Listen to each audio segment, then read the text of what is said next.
sessions in the photographer's guide. So I'm excited to be here, a little nervous, and thank you all for coming and being here. This first session is really an introduction to the whole of these 8 lectures. It's kind of a little bit up to you how it goes. Feel free to ask questions. You don't need to wait until the end. The way I thought we might run it is that I will talk for about an hour, and then we'll have a conversation and maybe relate the sort of things I speak about today to practices, to maybe the things you are working on.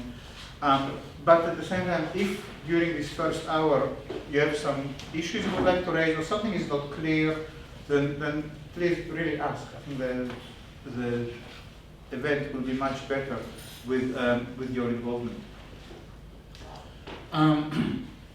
What else I need to say in the way of the introduction? There is the Dropbox folder, and you all have a link to it. There are the readings there, and there is also additional folders with kind of supplement readings, and I will add a few more things as we go along, as I think of other useful texts. You will definitely have questions, and you will have things that you just, don't agree with, or maybe find particularly interesting. Make it public, because that will really help the whole session.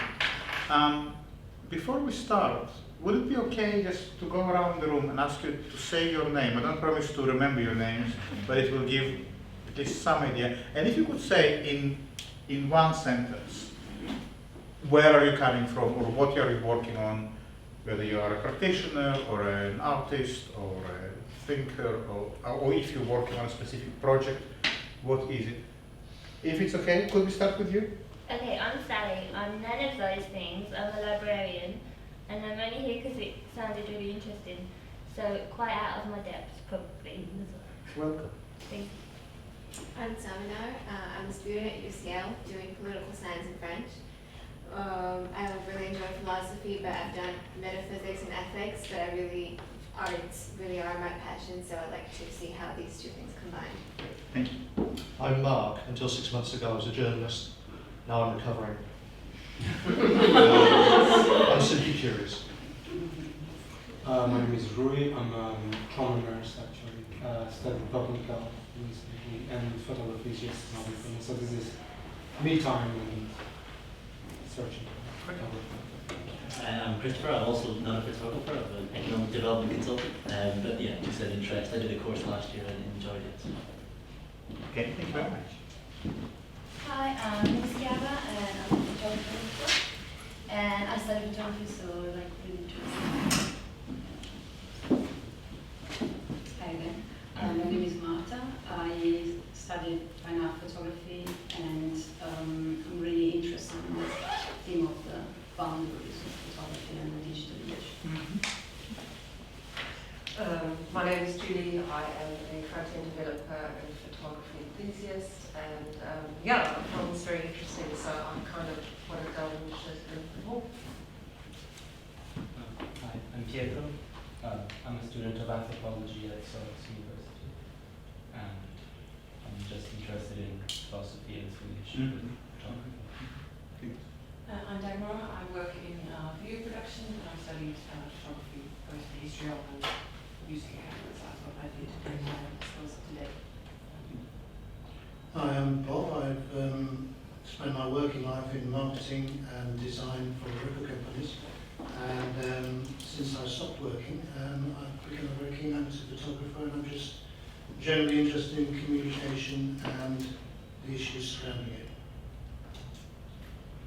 I'm Susie. I'm an artist, and I use photography in my work. And I saw this advertising, it just sounded like something I would be really interested in. I'm Des. I'm a TV cameraman, semi-retired really, I think. And I'm fascinated in the study really of history of art, and also establishing what makes art worthwhile, the values in it. So I'm particularly attracted to this course. I'm Ernest. I'm a photography graduate, practitioner, and kind of involved in organising events and cultural programming side. I'm Ksenia. I used to do photography, now I primarily write a lot of photography, and I'm very interested in the topic of digital image. My name is Selma, and I'm working in a platform around photography activities based in Barcelona. My name is Max, and I did a degree 5 years ago in philosophy and photography, so this really sort of piqued my interest, and I've been trying to build a sort of website to write about it. So. I'm Louise, I'm a photographer, but would like to be engaged more with the thought process around it. My name is Tom. I'm a practitioner. I mostly use photography. I have been educated in photography in Britain and Sweden, and I teach photography sometimes part-time in Kant. I'm Katie. I write about photography and curate photography, and I just want some more tools really to help me do it better. I'm Liv. I head of research at a company that archives pattern. So I deal a lot with digital imagery and kind of taking it from various sources. And I also teach on the visual communication course at Brighton, where a lot of the students are finding transition from a world where their work's very physical into something that's more digital. So this is really brilliant. Thank you very much. Okay, so let's begin. What this course is about is to try and map a new territory that emerges out this condition of the photographic image that happens when the image itself gets connected to broadband, to networks, becomes digital or numerical. But this is actually, so let's stop here. Was someone here who did not introduce you? Yes. Okay. My name is Ron. I'm a graduate from CSM and also just finished another degree from ECL. I'm a designer, graphic designer, and I also do photography freelance. Thank you. Hello. Hello. Would you like to introduce yourself? Sorry for being late. Yeah, my name is Andrea. I'm a photographer and a researcher. I finished recently a practice-based PhD in photography. Okay. All right. So let's start. So the question is, how can we make sense of this new form of visual culture that sort of seems to envelope us in so many different ways? Now, I will tell you straight away where I'm coming from. It is my feeling that old ways of approaching photography don't always work, and we need new tools. So this series of seminars or lectures is an attempt to somehow assemble a toolbox that we can use to deal with this new visual environment, both in terms of contemplating it, talking about it, writing about it, but also in terms of producing images and working with it. While it sounds pretty simple, just assemble a set of tools, it is quite challenging because most of the traditional tools that are available for us in dealing with photography presuppose a very specific mode of thinking, which is incredibly deeply ingrained in the traditions of Western mindset. So before we can even start to put together new tools, we need to understand where the old tools are coming from and kind of excavate them at the root. Now that might sound a little bit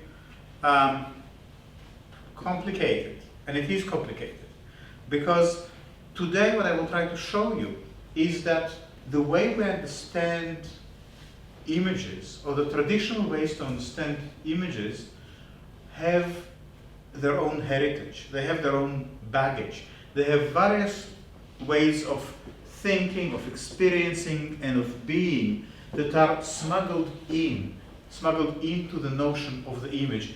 And we're so accustomed to thinking about images in these specific ways that can be called metaphysical or rational or humanistic or logical. They can have all different names. That it's very difficult to somehow free yourself from these presuppositions in order to develop new tools. But do we really need new tools? That is the question. That's a question that I think you need to ask yourself.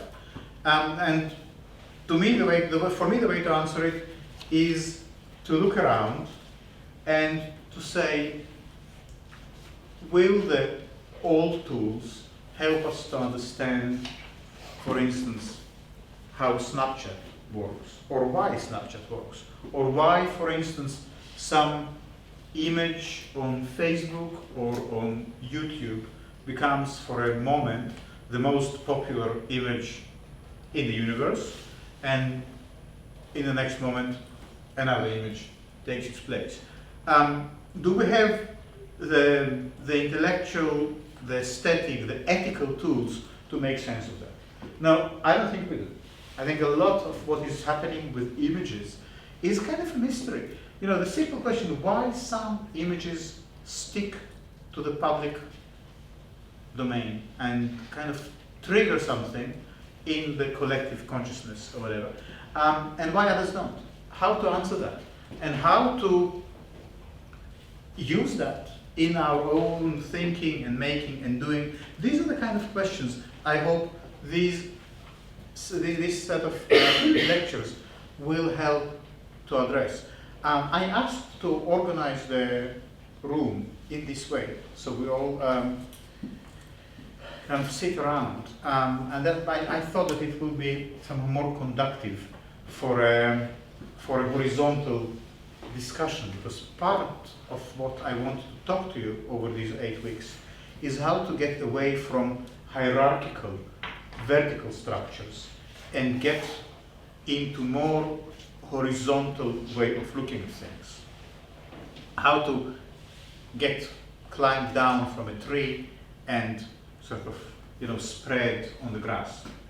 And I thought that is more productive. But it would be good to know what you think. If you prefer for the room to be arranged like a classroom in rows, then we can also try that. But I think this is not a trivial question. I think the way the classroom is arranged and what you get out of the session, these things are deeply connected. One of the things that we're going to investigate in these seminars, or I didn't actually decide if they're lectures or seminars, maybe you will have to decide.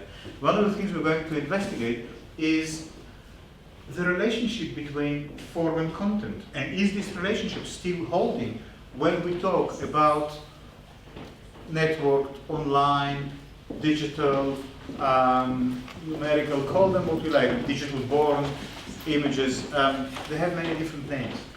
Okay, so today, I also need to say that it's going to get quite complicated because it's very difficult to tell the story in a linear way, and it is also not desirable. You will soon see why. I'm kind of going to jump straight in and start piling things up, and hopefully by the end of the session, some of it will get clarified. We're also recording these sessions. There's a video camera there, and the idea is that these recordings will be available on Dropbox, and then you can listen to it again, you can view it again. If you prefer, we will not record the questions and answers session in the end, if you feel better about it this way. If you have concerns about this being recorded, please say either now or later, either to me or to one of the people in the gallery. But generally speaking, I think it would be good for these sessions to be available not only on Dropbox but also online, because I think it is interesting and it kind of chimes with the nature of what we are dealing with, but it will only be made public if all of you are happy with that. For now, the recordings are really a learning tool for you. So also if you miss something, it's not a big deal. So you can daydream as well if you like, and then you can catch up later. I'm certainly planning to do some daydreaming. Okay, so how about we start from a very simple question? And that's not really related to the reading that I suggested for today. We will come to that a bit later. What makes something an image? What makes something an image? What do you need to do to a thing for it to become an image? Yeah. You don't have to answer, but if you think you have a suggestion, then please speak up. But I'm not. It's a rhetorical question, but it's also not a rhetorical question. It's also a very serious question. What makes something an image? Now, if you go to the traditional thinking about photography, then there is a very clear history. So people will tell you, well, even the Greeks already knew that if you sit under a canopy of a tree, then the light will form a kind of shadow. And this shadow then later begets the camera obscura, and the camera obscura later begets the photograph, and the photograph later begets the Kodak camera, and there is all this kind of hierarchical story of how the image is being made. That is not the story I want to tell. I want to try to approach it from a slightly different way, to show you why, in a sense, philosophy has something to offer that maybe we cannot get otherwise. So what makes something an image? Here we have an object. And what can we do for that to be an image? Well, this is, at the moment, is clearly an object, yeah? What needs to happen for that to become an image? Well, yeah, you can take a photograph of it. I understand that. But what does it mean? What does it mean to photograph something? But surely there are other ways to make it an image, yeah? For instance, I could place that on a pedestal, yeah, or let's say the fourth plinth in the Trafalgar Square, yeah? If I put that, it kind of becomes an image. It becomes sort of an object, for contemplation. But why? What exactly happens when an object moves into this murky territory of the image? So I want to propose one way of thinking, which is not necessarily the only one, but maybe it has some value. And I want to say that what makes something an image is, and what I'm going to say, is, what makes something an image is a frame. The frame. What is the frame? So, let's look at it like this. A bottle, an image. A bottle, an image.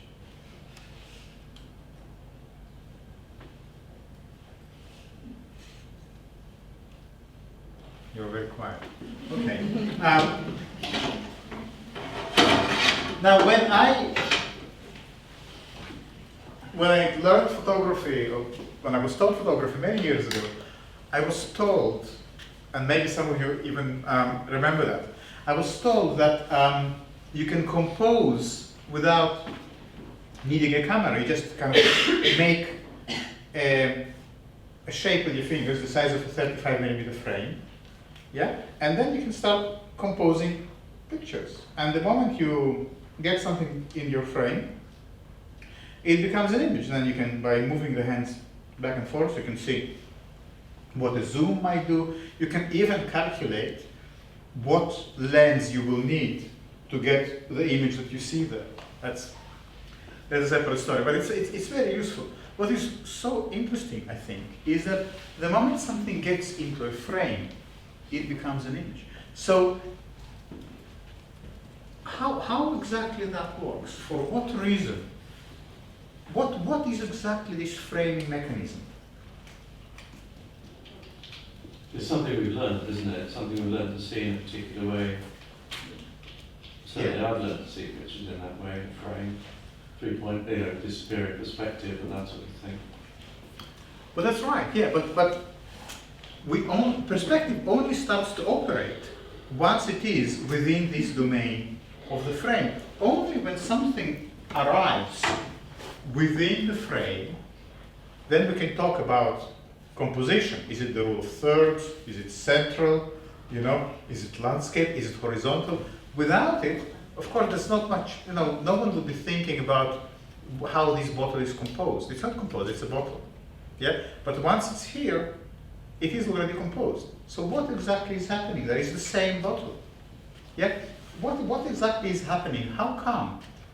I think maybe a set of relations develops between the frame and the bottle. So a new set of relations that makes it something else. It becomes a new assemblage between the bottle and the frame. That's right. Yeah, you're absolutely right. But how come? I just think it's quite peculiar, isn't it? So here is a bottle, going for a walk, gets inside the frame, becomes an image. Yeah. Now, is it because it excludes everything else?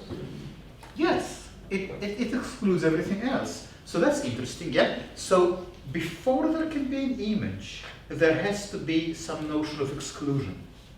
So exclusion, very good, exclusion is already on the table for an image to happen. So you see, all we've done is framed this bottle, and we already smuggled in, like some kind of Trojan horse, the notion of exclusion. Now exclusion, where do you find exclusion in nature? Will you find it under a rock? Will you find it in the bottom of the ocean? Will you find it in the stars? Where will you find exclusion? Well, exclusion is, I think, a logical concept. So, and a logical concept is not something you find under a rock or on the seabed. It is one of the categories of human thinking. It is one of the kind of logical operands of thought. Yeah? Sorry, did you say logical or illogical? Logical. Logical operands of thought. Exclusion. Exclusion is a form of logical thinking. So all we've done is framed an object to make a picture. And we already brought in, imperceptibly, a form of logic. And within it, a whole architecture of thinking. And that will have to stay there. Yeah? Now, the interesting thing is that kind of happens imperceptibly. Yeah? But let me take it one step further and say that this frame really again, what exactly is happening here? We have a thing, I can throw it at you, I can drink from it, I can roll it on the floor, and no one will ever say that it's an image. And it gets here, and it becomes an image. Unless you don't agree. But if you don't agree, speak now, or forever. I have a question. Well, would it become an image for everyone, or is it a certain convention? That's an excellent question, and I don't know. But that's something to find out. Can you hold that frame up? Oh, forget the bottle. Yes. Forget the bottle. Down the bottle. Frame up. Are you an image of yourself, or are you you? What do you think? I think you're you. I don't accept that as an image of you. Why not? Because I can see you there. You are you. Just by virtue of putting a frame around yourself, by excluding things, doesn't necessarily make you an image, unless you have so defined the term image. So how? So you have chosen to define the term image in a particular way. That is why you. Well, I don't know. Do you think you're an image? How would you make me an image? I would record you in some way. I think. I would either take a photograph, or I would get pens and paper, or I would daub something on a cave wall, and I would say, "This is an image of Dr. Rubinstein." So what then makes something an image? I think I've just kind that it's a copy. No, it's a recording in some way. If you answer your original question, what makes an image for me? Yes, there has to be some element of recording. and some element of choice to record it. And what about someone who performs on stage? That's, Are they an image? they're an image on a retina if I'm looking at them. Think about what would you say about, let's say, here is a person sitting in an armchair smoking a pipe. Yeah, okay, that can be me or you. But then sometimes this person is on a stage with the audience all around, and then it's not me or you, it is an actor playing a role. Yeah, how that happens? Because then we can say, well, this at the moment, this is an image. Well, you can if you want to. I think you'd say he's a performer. You would. If I saw a sculpture in a gallery, I think I would think of it more as an object, and I think about its material qualities. I wouldn't think of it as an image. I wouldn't see a sculpture sitting in the gallery and think that's a nice image. I think it's a nice object. I'm not too sure. So a sculpture is not an image? No, I'm not saying it's not an image. I'm just saying that I would probably think of it as an object. I don't think I would think of it as an image. So Okay. what's the difference between image and object then? I'm not too sure. Good. Yeah. But In some ways, there's always, I mean, everything could be an image because we see things and then you kind of think, depending on the definition so of you image. see, I think it's very interesting, and these are good objections. The question that I started with is what will make something an image? How can we make something into an image? Yeah, that is the question. Now recording, I agree, recording is one way to make an image. But I think there are other images that are not, or at least like really stretch the definition of recording. So for instance, a theater performance. You know, seems to me that theater is dealing with images, and yet it's not exactly a recording. I suspect you're assigning two things as similarities and they're not. I don't see a theatrical performance as being an image at all. I see it as a theatrical performance. I don't see somebody on stage as being that actor's person. I see them as something else. But it's not an image as such. Mm-hmm. It's maybe if they're pretending to do something, it's part of the drama thing. I suspend my disbelief. I enter into perhaps a slightly different world, but I still understand it's false and everything. I don't see it in the same way as I would see like a two-dimensional framed image. I don't see those two things. I think if that's going to be, if that's a definition of image, then it could be fine, but it leads, and it may lead on to other things which are very interesting. But I don't see that those are actually, that's actually a genuine comparison to say those things are similar. I don't think if the actual performance is an image compared to what you're doing with the frame. Well, a theatrical performance is a representation. Ah, that's not a word, isn't Okay, it? but Because it is a representation. not an Yeah, image. fine. What makes something a representation? It's not the real thing. It's a Intention. interpreted viewpoint. Something that's represented. It creates an observer, a certain sort of observer, I suppose, piece of thinking, something like a... So is that a representation? No. No, that's the It's a thing. real That's the thing thing. itself. I think it would depend on how you yourself, I mean, or either us or you would define it, so according to whoever's looking. And I mean, if I decided it's a representation, it's So what is the difference then between this and this? One is in a viewing space, a space that we're otherwise drawn to because you've decided that, or the frame has decided that that's where.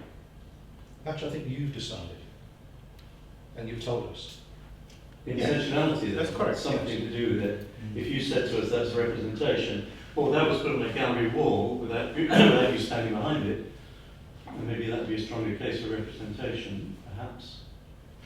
But yeah, I think you're right. And these are correct observations. It just shows how complicated it is to really name or pinpoint what is actually an image. And at what point transitions between images and things happen. Yeah, because you can perhaps say that just by putting something in a frame, it doesn't become an image. But just by putting something in the gallery, it becomes an image. Yeah, for instance, you know, Duchamp's urinal, yeah, or the fountain. So the framing of the gallery, which is quite similar to the framing of the frame, has the power of making something into an image. And then we can contemplate it, we can discuss it, we can say, oh, I don't like it, what is that? This is not art. But you can only say that because you look at it as an image. So it is interesting, you see, it is slightly delicate and tricky territory here. And that's what I wanted to just draw your attention to, because there is, what I want to say is that there is some power to framing. And I mean, those among you who are photographers, probably familiar with this situation when you look through the viewfinder and you move the camera around and you pan up and down and back and forth, and until this is the right one. The framing now is just right, yeah? And then you make your picture. Now, what does it mean? What does it mean that the framing now is just right? It means that within the frame, something happened that, for whatever reason, satisfies whatever conditions you might have, yeah? So, this is not right, this is not right, this is not good, but at some point, oh yeah, that's right. Let's take a picture. So, it's the frame that actually causes that. Yeah? Does it make sense? Yeah? So this is very, very interesting, because what is then the power of this framing? So, one way I think we could think about it is that the frame is almost a kind of black box. Do you know what is a black box in computing? Yeah? It's an apparatus that receives information from one end, does something to it, and outputs it on the other end. Yeah? So, that's why I think it's quite interesting to notice how here we have this bottle, and it gets into the frame, suddenly becomes an image, and then we can discuss where exactly it needs to be, and outputs a picture, because that's exactly what happens when you take a photograph. You frame until you are satisfied, and then an image comes out. So the frame is really doing something quite mysterious. It is isolating, and in isolating, it allows us to think about composition, it allows us to think about form, it allows us to think about the meaning of this thing, and then an image will come out. Right, so if I wanted to schematize it slightly,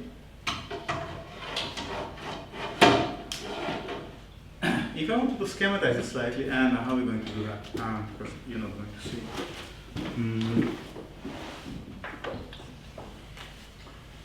No, let's see. It's just in the future, I will find a way to keep this board a bit more visible. So it seems to me that the frame puts forward a kind of proposition about how things are being framed. So what does it mean to frame something? Well, that's exactly what Lyotard's text is about. And I brought up here one quotation from this text. It's from the first page, when he says, Lyotard is saying, painting obtained its letters of nobility, was placed among the fine arts, was given almost princely rights during the 14th century. Since then, and for centuries, it made its contribution to the fulfillment of the metaphysical and political program for the organization of the visual and the social. So it's quite simple, but what exactly is being said here? Why the Quattrocento? Why the 14th century? What exactly happened to painting in the 14th century? Do you know the Quattrocento? Yeah, the beginning of the Renaissance.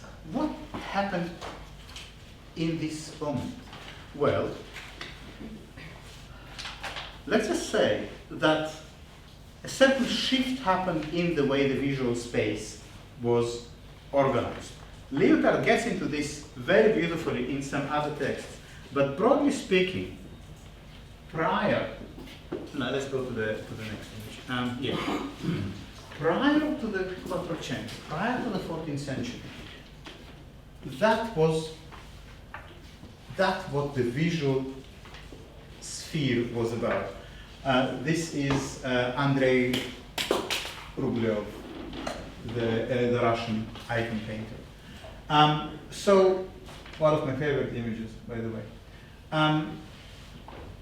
So what Lyotard suggests is that in the Middle Ages, before the arrival of the Renaissance, the painting was performing a spiritual function. It really was not a representation of anything. No, Rublev did not make any claims about that being a representation of how things really happen. No one doubted the reality of angels, but no one also suggested that that's really what it looked like. Yeah, the painting did not, or the fresco in that case, did not relate to the space outside of the image, but was a kind of spiritual vehicle. Through looking at the image, you could achieve a spiritual communion and arrive at a higher level of consciousness. Yeah, so it was a form like a Goethe says about Baroque architecture that it's frozen music, and this is a frozen prayer. This is a prayer frozen in paint. So that was the medieval idea of the image as a spiritual vehicle. It's quite important. It's a subtle point, but what Lyotard is saying is that there was no suggestion that there is any external reality represented by this image. The image not simply, but it mediated between you and divinity. And then, the Quattrocento, the 14th century arrives. And within it, complete reconfiguration of the visual field. So, this painting is very early, and so you can still see here the icon on some level, but you also see how the new understanding of space is developing, and how the painting suddenly becoming a representation not only of space, but also of the whole social structure. So you have here the nobility, and you have here the clergy, and you will have here the peasants and the animals, and the town on the hill, and the folk who tend the fields. So suddenly the painting encapsulates the whole of the social structure of the contemporary moment. And that is a very important shift in the visual field. What Lyotard is saying about it is that at this moment, the way the visual space is organized is dealing with the political and social and cultural organization of the political space. Yeah? So suddenly, at some point in the 14th century, the painting becomes not a spiritual or religious vehicle, but a political vehicle. That's not the whole story, because this is also a political vehicle. But this is a political vehicle of a social order that is dominated by the discourse of religion. Yeah? So this is Lyotard's brilliant insight in this essay. And to my mind, Lyotard is one of the most insightful writers on art. And He wrote prodigiously, and not everything is in English, but recently quite a lot was translated. This is also a political image, but it relates to a political organization that is dominated by religion. Now, what does it mean? It means that in the Middle Ages, the whole of the political sphere is framed through the discourse of Christianity. It also means that there is absolutely nothing that is outside of this Christian domain. I cannot talk about it for too long, I have to go through it quite quickly. But the point is that if, let's say, you imagine yourself being born in the 12th century or in the 10th century, there was nothing else. That was the general framework or frame of existence. And the frame was constructed from Christianity. You could be everyone, but everyone was somewhere on the scale between a sinner and a saint. And there was nothing else. You couldn't just not be part of that. You couldn't say, well, you know, I'm kind of not really interested in your religion.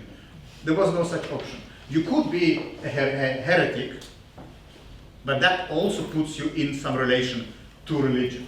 You could not have any place outside of this frame. So this is really how framing operates, yeah? And you need to understand, or I want you to understand, that framing, for that reason, always has within it some kind of slightly uncomfortable and slightly disturbing political connotations. What does it mean to step outside the political frame? What does it mean to step outside of the visual frame?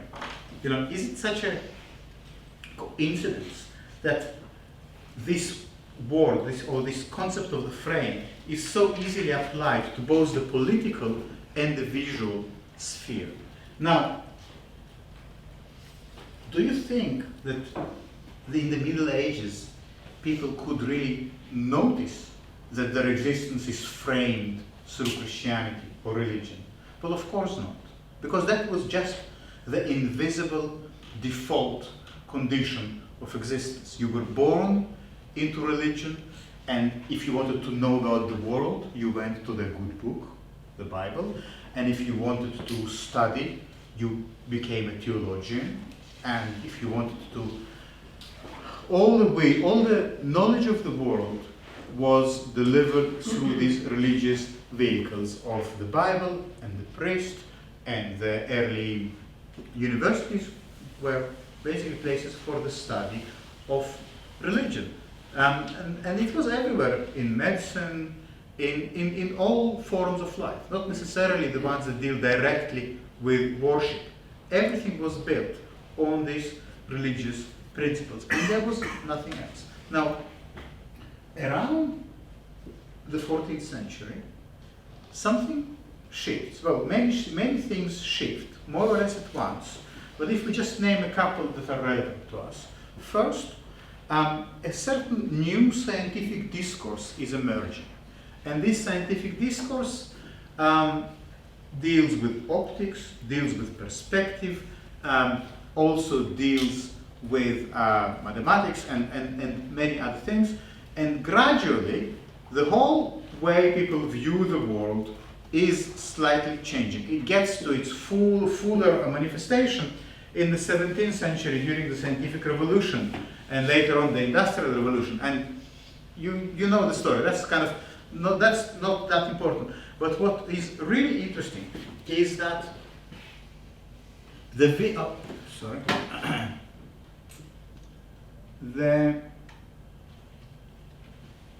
visual language of the painting is reflecting something in this changed mindset. As the society becomes more nuanced, more complex, and more and the whole political structure is more focused on the authority of the single ruler, like the king or the pope, rather than the million feudal lords, the structure of the image starts to reflect that by embracing this single viewpoint.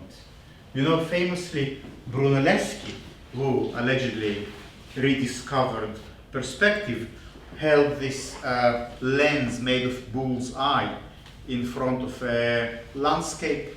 Well, you probably know the story, but if not, you can read about it in Wikipedia. And in that way discovered the rules of linear perspective. The interesting thing about linear perspective is that it places the viewer in a kind of privileged position towards the image, for whom this whole painting is present. For you or for me, who stand in a specific point that will give you the ideal viewpoint on this scene. Yeah? That makes sense. I mean, Alberti wrote around that time his famous book, Guidelines for Painters, De Pintura, on painting, in which he developed the concept that you probably know as Alberti's frame.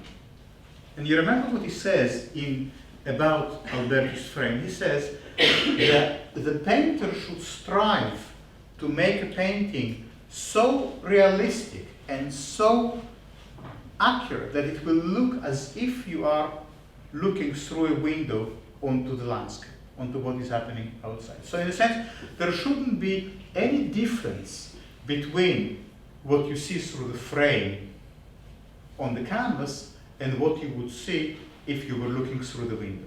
Yeah? That is the ideal of the Renaissance painting. And this is, of course, that might look quite crude, but in your mind, forward 200-300 years into Botticelli, Lorenzo Lotto, and suddenly it is as realistic and as real as something that is shot on Fujireala.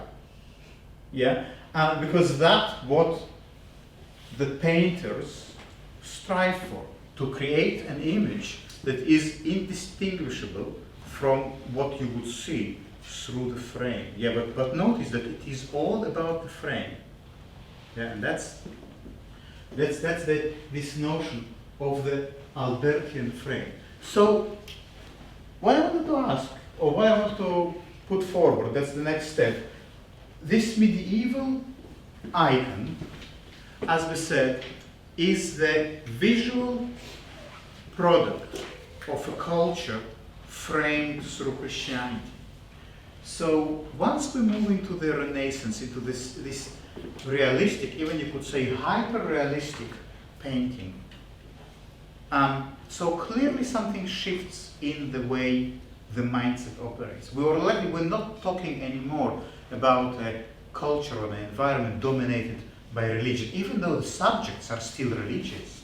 But you can kind of feel that it's not anymore about worship or communion with God, because it becomes so much about this particular viewpoint of an observer placed at a precise point in front of the image. Do you understand why is that? Because for the painter to paint completely realistic image, the painter has to be placed at a specific distance from the object and then place the canvas or the screen at a certain distance. And in a sense, these conditions have to be repeated exactly in the viewing to recreate this illusion of realism. If you want to look at some engravings by Dürer was fascinated by mechanisms of reproduction and representation, and made some beautiful engravings. So, for instance, the Draftsman drawing a nude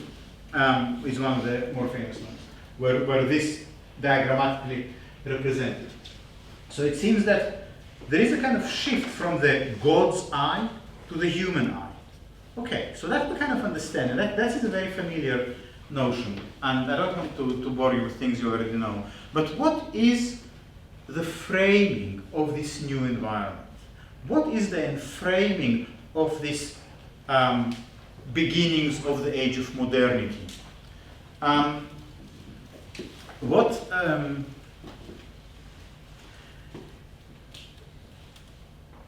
is suggested in La Pintura and in other texts in Brunelleschi's discourse on the perspective is that there are certain rules you need to follow in order to make an accurate and precise representation. Yeah? But what is interesting is that just as in the Middle Ages, the discourse of Christianity framed all aspects of life, not only worship, but everything was permeated with religion. It seems that in the age of modernity, everything becomes permeated with the notion of representation, not just the painting. Because where else we find representation? Where, for instance, gradually the medieval system of bartering, you know, I bring you a dozen of eggs, you give me 2 pints of milk. The system of bartering is replaced with money. And what is money? Money represents certain value. Yeah, or at least that's how it used to be. I'm not sure if money represents anything anymore. But it used to represent value. It even used to be called the gold standard, which means that if you have a 10-pound note in your pocket, you can, in theory, go to the bank and get a piece of gold to the value of this piece of paper, which means that the piece of paper represents certain value. Yeah? So representation is not only the domain of the visual sphere, it's also the domain of the financial sphere. Okay, so now we see how the notion of representation in a sense replaces the notion of religion and permeates various aspects of life. You can suddenly draw a map, and the map can represent the oceans or the landmass, and then you can go and you can discover America, for instance. So representation becomes part of, you know, exploration, the military conquest, the colonial move. It all somehow hinges on the ability to represent something on a piece of paper, and because you drew a map that represents the territory quite accurately, you can move forward your forces, you can move forward your ship. Without representation, none of that could happen. Where else we can see representation? In the scientific discourse, the experiment that people started to conduct, for instance, when Newton and Leibniz and other scientists from the 17th century, we move forward a little bit, started to experiment with weights and, you know, drop a feather and drop a metal ball and measure how long they take to reach the ground. The experiment represents natural laws, yeah, to such extent that then you can condense all laws of nature to 3 or 4 kind of key formulas which become Newton's laws. Galileo famously was dropping balls from the Tower of Pisa and measuring how long they take to reach the ground, and, you know, in that way discovered gravity. Yeah, so representation operates in all these aspects of life. The scientific discourse is essentially representational. The economic discourse is essentially representational. The aesthetic discourse is representational. And what is even more interesting is that gradually representation also becomes the dominant form through which political power is expressed. How can we see that? Well, for instance, our own democracy, in inverted commas, is called representational democracy. What does it mean to say that it's a representational democracy? It means to say that you don't go and deal with the matters of the law yourself, but you elect representatives who will do it for you. Yeah? That's representation. Someone represents you in parliament. Now, why is it possible? Why are you entitled to represent? Well, you can do that because you consider to be rational subject, a rational human being. Until today, unless I'm mistaken, if you are considered insane, you will not be allowed to vote. Because to vote, you need to be Russian. So representation somehow hinges or connects with this notion of rationality. And in 1786, Immanuel Kant, the great German philosopher, perhaps the greatest philosopher ever, wrote an essay for a newspaper answering the question, what is enlightenment? What is enlightenment? And he said, enlightenment is human ability to know the world for themselves. This is the big change from this to this. Here, the knowledge is given from above, is given through God, through the book, through the priest, and everything you want to know about the world was already written down, and all you need to do is to read the book.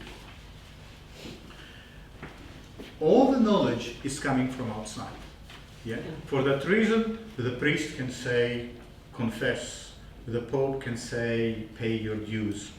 And Immanuel Kant says that if you want to enter modernity, you need to learn about the world, you need to acquire knowledge on your own. And in the English translation, he says, have the courage to have your own, have the courage to use your own understanding. And in Latin, it sounds much more succinct. It sounds sapere aude. Aude is like audacity. Have the audacity to know. Have the courage to know. Or in the older translation, have the courage to use your own understanding. And that means, how much we have? And that means learn how to represent the world to yourself. And what does it mean to represent the world to yourself? It means to learn how to put it in a frame. Learn how to frame for yourself. So where the frame is coming from, the frame now is not of divine origin, the frame is of human origin. The frame is human ability to make representations. So that is the story of how representation came about. It's very, there are many holes in this story, and we could talk about it. I think I will take a few more minutes to finish that, and then we'll then talk about these things in slightly greater detail. I just want you to start and understand that when we look at a photograph, for instance, and we say, this is my cat. This is my cat. We use representation.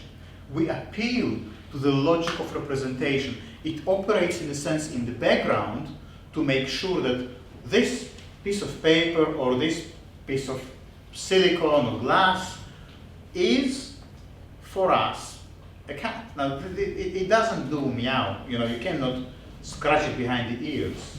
Yeah? And yet, on some level, it is truly a cat. Yeah? Just as, in some level, the piece of paper in my pocket can really buy me 2 pints of milk. Yeah? But it's exactly the same logic that allows the shopkeeper to give you some real goods that have value in return for a piece of paper. It's exactly the same logic that makes this piece of paper or piece of glass to be a little bit a cat. Now we know that this is not a cat. We know, and yet we also forget. We have to do it. Yeah?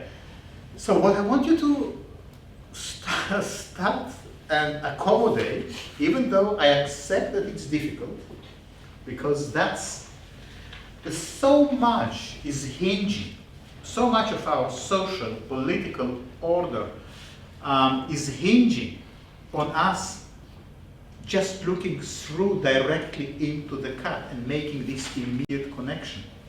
That to stop and say, well, how this mechanism exactly works? What exactly is happening? Now, I know that some people say, yeah, but it resembles the cat. It looks like it. I know you will say that. I know you want to say that. But you need to ask yourself, what is resemblance? Where exactly resemblance is coming from? Now, resemblance, just as exclusion that we discussed earlier, resemblance is a logical category. How do you know if two things resemble each other? Do you mind if we borrow your... Yeah. These two things, they resemble each other? Yes or no? In some ways. Good. Not always. Not always. Yeah. For instance, you So what you did now, you judged, yeah? You judged the resemblance. And you might say that, do you mind if I borrow yours? And then we can say, what about these two? Is there more resemblance or less? Or what about these two? Do they still resemble each other? Well, kind of maybe less, yeah? But you see, in order, who was that? In order for that operation to exist, someone has to be on hand to make a judgment. So what is judgment? Well, the same Immanuel Kant, in his second critique, the critique of judgment, gets into the, that was the third critique. The second is the practical reason. The critique of judgment, he gets into exactly this question. What does it mean to judge? Well, judging something always implies that someone is available to pass the verdict. Now, when we notice that operating in full force is, for instance, when you come to cross the border, you enter a country, and you stand in front of the official, and you present your face to the official, and you present your passport photo. And the official is trained to compare, I think, about 18 points of similarity. Eyebrows, ears, nose, all these things. And I think if you have about 11 out of the 18 positives, then you are allowed in. And if you have less than 11, let's say 10 or 5, then you're not allowed in because it's not your picture. Yeah? Now, how can you establish whether it is your picture or not your picture? Someone needs to pass a judgment. These days you can have, that can be automated. You can have facial recognition. That's exactly the same thing. Someone has to pass a judgment. Without the judge, there is no resemblance. So the moment you say, but this really is, look, it looks like my cat. You're right, it does look like your cat. But you already brought in the notion of a judge.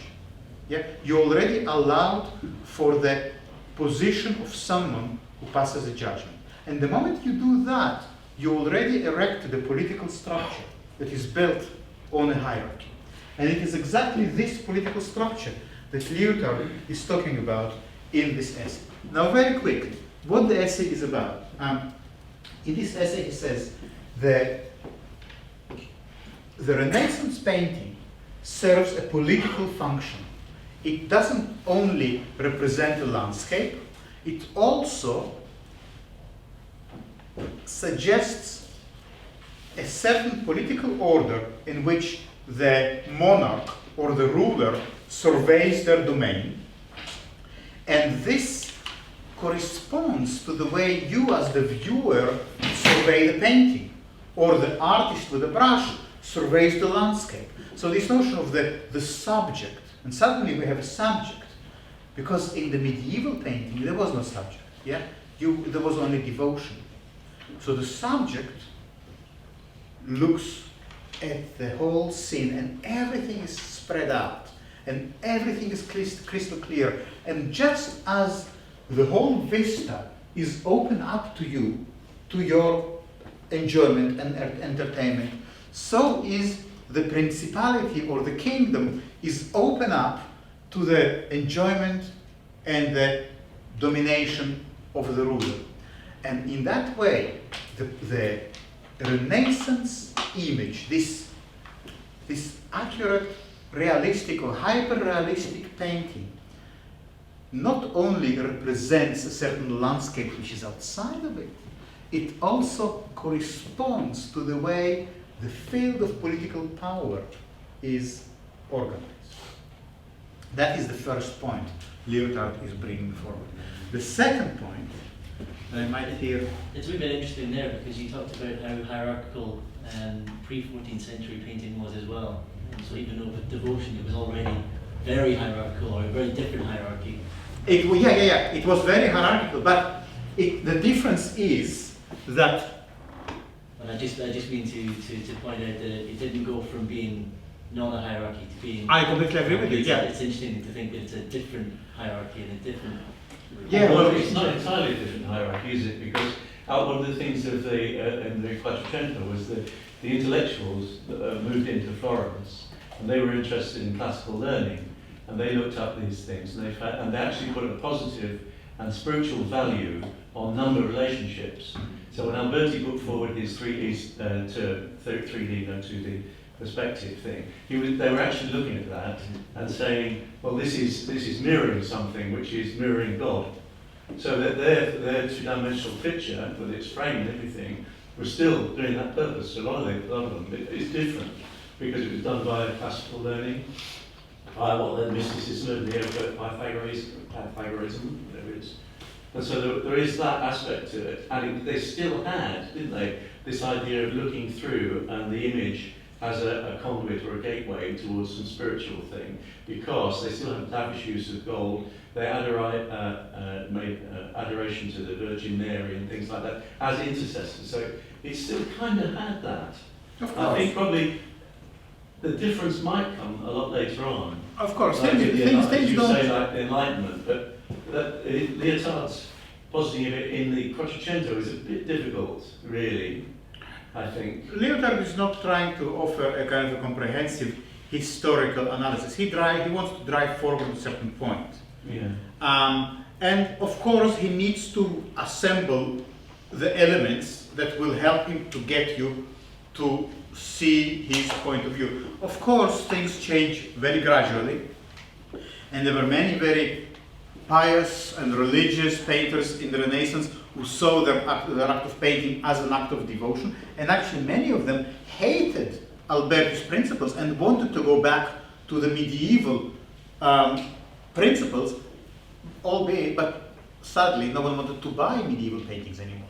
So they were forced into nearly into make. The thing is that for the religious painter of the Renaissance, this perspectival, representational painting was a form of heresy because it put the human being in the center.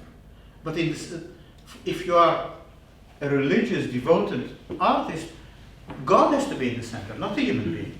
To paint for the human eye, like Brunelleschi, for instance, showed how it's done. That was already a heresy.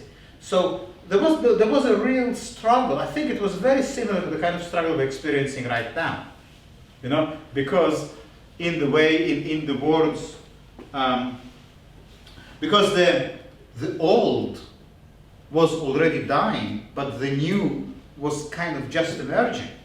Yeah, and it you know, very similar thing was happening at the same time in the field of music, when polyphony was replacing the monophonic music. It's the same kind of struggle, and I agree that it takes a long time. But I want to point to a trajectory. I want to show you basically how the religious order subsides only because it is gradually replaced by the order of representation. And representation is what Kant puts forward as the way to overcome the Middle Ages. Kant says in this essay, What is Enlightenment? You don't want to be a slave to the Lord anymore. You want to be an autonomous, independent person, and that's a couple of years before French Revolution. You want to be your own ruler. You want to get rid of the king, even, you know. Learn how to represent. And what happens in the French Revolution? The People's Assembly represents the will of the people. Yeah? So representational model replaces the king. The king doesn't represent anyone. The king is just the king. Yeah? So you see what happens? This representational model becomes just as omnipresent and just as invisible as the religious Christian model earlier. But 1 second, I'll just finish this one thought. What I want to suggest, slightly mischievously, is that just as if you were born in the 10th or the 12th century, it was inconceivable for you to somehow say, you know, what is this Christianity thing? You know, why? It was inconceivable because there was no intellectual, conceptual vehicle with which to say that.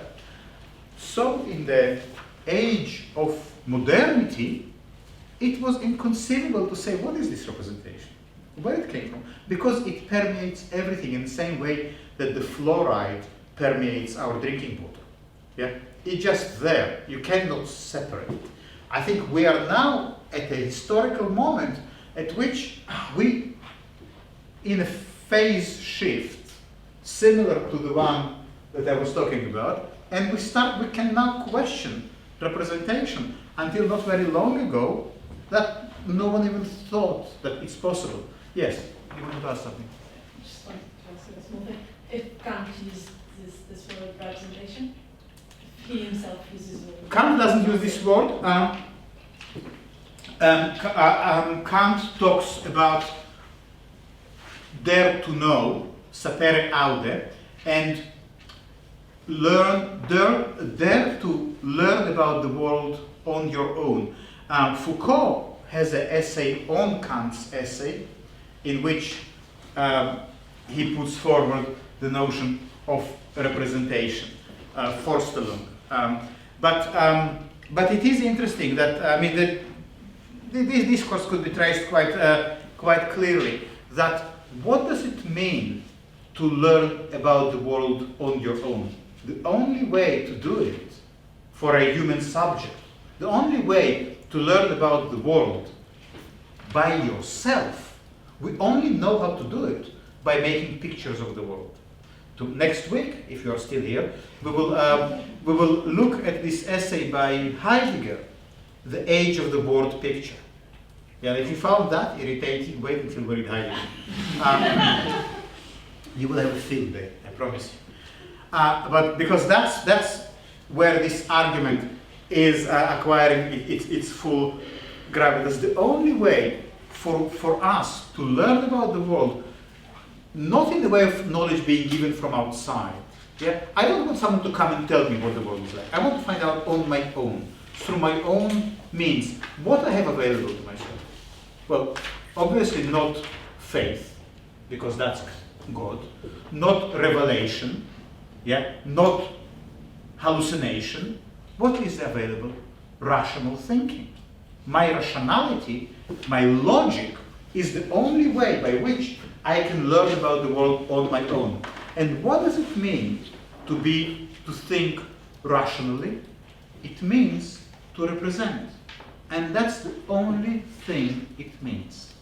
Why do you think photography has this weight as a legal document, as a proof of something? For one and only reason. Because it is a rationally made image. Yeah? Because it is based on rational principles. Take this principle out, and it is just a scribble by a child. Yeah? So what makes it legally binding document is that it is an image made on rational principles. And why we believe in it so much? Because all our learning the world by ourselves is posited on our ability to represent. Representation is a way of making images, but it's a particular way of making images that is based on rationality, on rational principles. So, perspective, optics, beginning with Brunelleschi, and later it gets developed in Descartes, in his essay, in his book on optics, I'm skimming these things because it's all well known and you can read about it. For instance, in Martin J. What is it called? Downcast Eyes. It's all developed. I'm more interested in moving into the things that Jay and others kind of don't want to deal with. Into the way the rational image brings within it a certain baggage. And what I want you to understand that this baggage is of political nature, it's of ethical nature, it's cultural. There's nothing simple, there's nothing self-evident in saying, this is my cat. Because I was trying to show you, this similarity is itself an act of judgment. Yeah? And because you bring in judgment, you bring in, what does it mean to judge? It means to make a rational decision. Yeah? As a judge, if you are an irrational judge, well, you're not doing your job properly. Okay, going slightly forward, just to show you or to indicate where we are going with this whole next 7 weeks. Around the 1970s, a group of thinkers and philosophers, starting roughly after the Second World War, after the nuclear bombing of Hiroshima and Nagasaki, after the failure of the Soviet experiment, after the failure of the Marxist agenda, because guess what, the proletariat of the world did not unite, and it's somehow all these big humanistic projects seem to come to nothing, not only come to nothing, this great rational agenda of conquering the world and subjugating it to the human seem to kind of go badly wrong. The nuclear, the pollution, you name it, yeah? So, for a number of thinkers, the whole fascination with rationality and the whole great big faith in this project of dare to know became problematic. And they started to investigate this notion of representation and trying to find out what exactly is going on in this when we represent. So Heidegger was probably not the first, but maybe one of the more articulate people with a range of concerns around this notion of representation. And that's what we're going to look at him first. And later on, we will pick up few key texts where similar issues are being articulated. And of course, once you somehow, well, let's say you want to do something similar to Kant. Kant wanted to find a way to get out of the Middle Ages because he found it incredibly oppressive, and you don't want to be a slave to the vassal or to the pope or to the priest. You want to be independent, you want to be autonomous. What are your tools? Okay, dare to know, sapere aude. Now we find ourselves in a slightly similar situation. We find this whole project of enlightenment, of humanism, of rationality, a little bit oppressive, a little bit heavy on the shoulders, not as comfortable, not such a good ride as it was promised. So how we get out of that? And once we do that, what are we working with? How are we going to learn about the world? Once representation seems, well, not really addressing all these issues. So one answer, and I'm jumping forward quite a few steps here, one way to go beyond representation might be through thinking about networks. That's where the digital moment kind of appears. The digital moment could be construed as a way to think outside of rationality. Not least because it's not us who do the thinking anymore. The thinking is done by something else. Maybe another black box, but we will look at it a bit later. Okay, now we have 10 minutes. Sorry, it took me longer than I expected. We have 10 minutes. So would you like to say something? Does anybody mind if I talk about the cat? When I say, What is it? What is the I name? actually have a dog. Yeah. You got a cat? I've got a dog. I've got a photograph of the dog. So what's your name? So no. Hello, Zelenar. Sorry, I didn't take a note of it. That's my dog. Okay? So I say to Zelenar, this is my dog. I'm not confused. I know it's a photograph of my dog. And I can say, you know, maybe I'm learning English. I could say, full out, this is a photograph of my dog. I know full well that my dog is sitting at home on my wife's lap watching EastEnders. It's not the real thing. I'm not confused about that. That's the representation. And even though I appear to say that's my dog, of course it's not my dog. Wouldn't you say that's because you learnt how to use that and you know that that's a picture? Of course. There may be some societies still left in the world which wouldn't recognise that as a picture. If you have a society where pictures don't figure, say in the middle of the Amazon jungle, tribes that haven't been connected with anybody, and you said, you go on the phone and say, look, it's my dog. Sure, that's not my point though. My point was against Dr. Rubinstein's assertion that I am confused in some way when I say, this is my dog. I clearly know it's not my dog. I think you read too much into this representation business. For example, you say that the laws of nature represent the world in some way. You mentioned Newton's laws. I don't think that's true at all. You derive a law from the behaviour of nature. All a law does is tell you that nature has behaved this way up to now, and pound for a penny, it's going to behave that way if I do this again. And that's what we mean by experimentation. I do the experiment, I say it happened that way. You do the experiment, and so it goes on. And when we all get the same results, you get a law. It's not a representation. And that would happen, you know, things would, if there were no brains on Earth to understand it, still, if a rock dropped under Earth's gravity, it would take, it would, oh God, 10, whatever it was, I don't know, I've done physics for years, it would behave in the same way, whether or not there were brains around to perceive that. It's not a representation, it just is.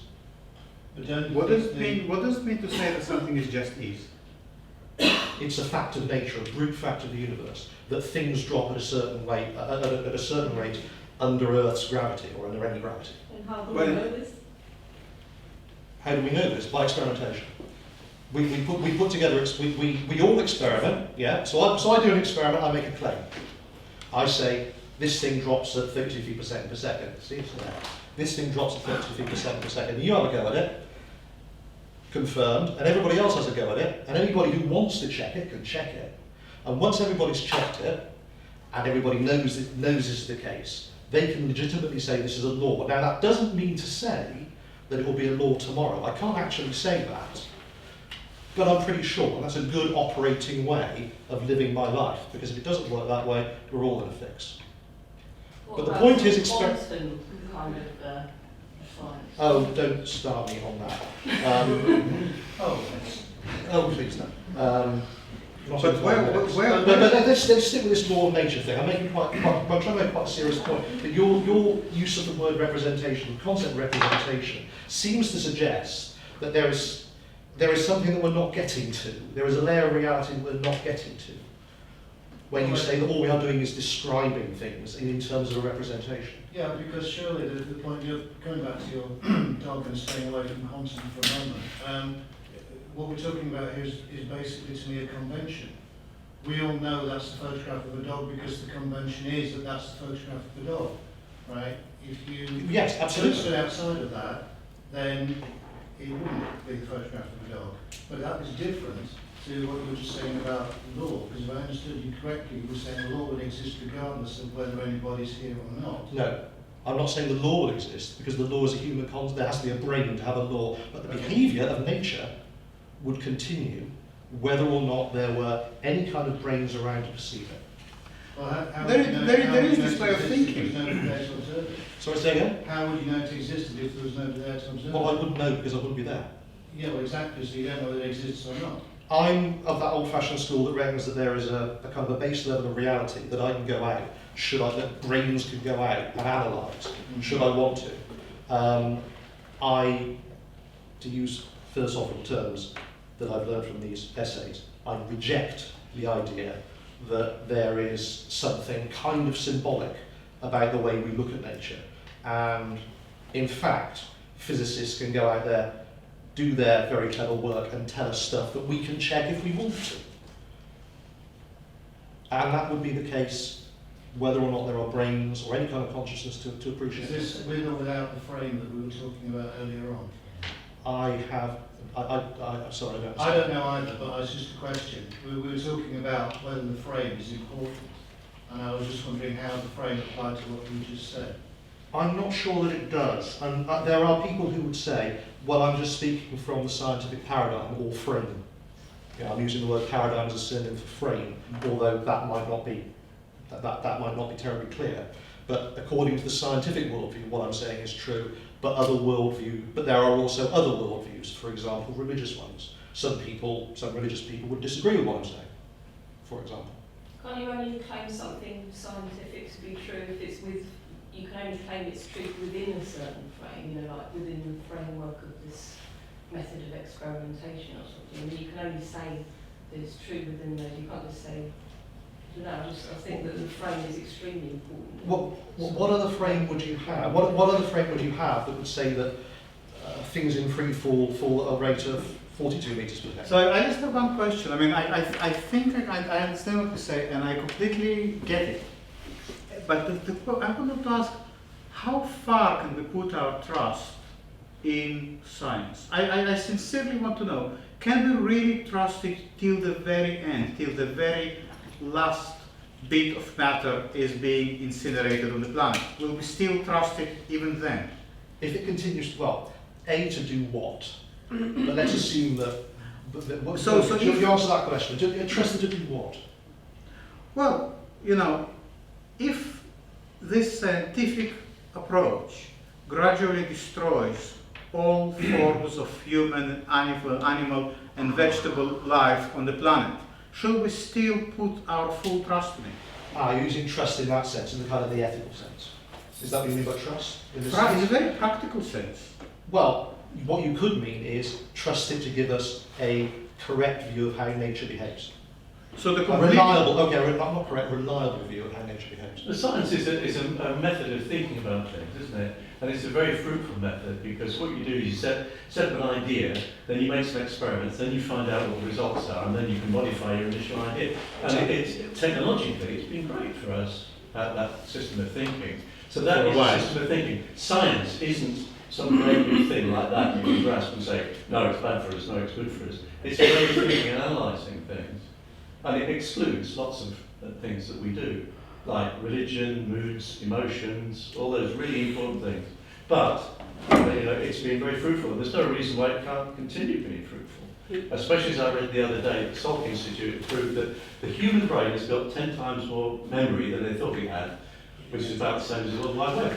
My reliance on the reliability of the scientific method is not so that we can have either better iPads, or we can avoid apocalypse, not avoid apocalypse, or whatever it is. It's not that. I'm simply talking about something very, very narrow, and that is, as a description of the world, which is very opposite to what you're talking about, as a description of the world, it's very reliable. And your question about when is it reliable until the last atom incinerates, I've no idea. It's worked up to today, it works up to now. And I've no reason to believe that I won't be able to get a tube train home because science will take it. But the question of reliability, that is not a question. Photography is an incredibly reliable vehicle in representing the world. Absolutely. Very reliable. We try to understand what this representation is made of. So I accept that you understand that the picture of the dog on your phone is not a dog. But what is the mechanism that allows you to say this is a picture of my dog? That's a different question, certainly framed differently, but actually quite a different question than when you asked from your lecture. This is the question. What is the mechanism that allows you to see the correspondence or to judge the resemblance between this picture and the dog and say this is a good resemblance? This is the picture of my dog. What I was trying to say is that in order to do that, there has to be a judgment. And this judgment is a rational operation. And this rational operation is a scientific operation. Now, no one here, I think, around this table, no one here for a second doubted the reliability of science. If anything, it is too reliable because it really drives us all to the brink of destruction. But that's another matter. We didn't even get into that. We will not until the 8th session, when we will talk about the post-human. But what I'm interested in is what is the mechanism that allows us to see the picture of the dog and see there the dog. That, what I think, is quite mysterious. And what I was trying to point out that we can discuss it in many different ways. And that seems to me, I don't think that it necessarily is a simple answer. But something is there to do with the way things are being framed. Because I was trying to propose framing seems to me the fundamental operation of making images. It will be very interesting to see if it's possible to make an image without framing. If it's possible to have an image without a frame, yes? Sorry, I was just thinking back to what you were saying as well. I think talking about science is it's reliable in the sense of trying to get truth from the world. In the sense of, this is my dog. It's true that it's my dog because I can see it. In the same way that I guess this was true for them, that this was it was their spirituality. It wasn't so much the fact that this was Mary or whoever. It was more the sense of it encapsulated their society, I guess, in order to get a truth that was a truth for them, not necessarily a truth that was scientifically accurate or the best. By truth, you mean a range of facts that they call truth. They felt was reliable, that there is a God and it's heaven, there's heaven and hell, and so. Yeah, I'd agree with that. Yeah, it was more about sort of representing it to be something that was true for them, I guess. As they say in psychotherapy, we will have to pick it up next week.